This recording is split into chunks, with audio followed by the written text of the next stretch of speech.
Welcome to qnawire. In talking about public goods, we're using an example of a person who loves watching TV on his local public TV station. So this public TV station would be that public good. However, this person never contributes to the station's fundraising drive. So even though he's watching it, he's not contributing anything to the funds for it. So we'd like to know, what do economists tend to call people like this? And what economists like to call them are free riders. So that is people who receive the benefits from it, yet do nothing necessarily to reap those benefits. So this person who is consistently watching these TV shows on this public TV station is getting the benefit of the TV station. However, they're not actually contributing anything to have maybe earned that benefit. Part B here is asking, how can the government maybe solve this problem of free riders?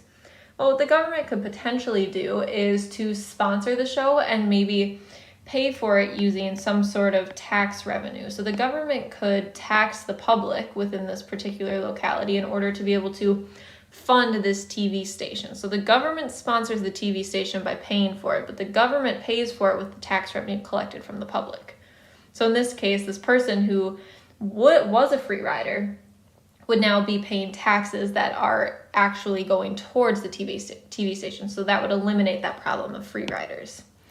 And then part C, we want to know, how might the private market, instead of the government, solve this problem? And what the private market oftentimes does, what we see on TV shows, is commercials and advertisements, right? So they receive this sort of funding for their services from some other entity because they're advertising for them. So these commercial companies pay this TV station in order for the TV station to be able to produce their TV shows.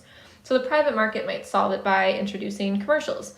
And what about cable TV? How does this necessarily alter the situation of this free rider problem? Well, what cable TV does is it takes this public good and turns it into a private good. So the good was at one point, as it's a public good, it's a non-excludable good. So this means that anybody can watch it. Everybody has access to it because it's this public good.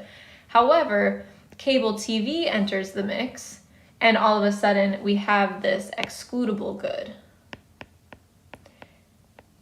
And at this point, people are having to pay in order to watch the TV. So cable TV would remove that issue of free riders because only those people who pay whatever amount it is to have that cable TV are actually going to be able to watch it. So this is by introducing this effect of cable TV.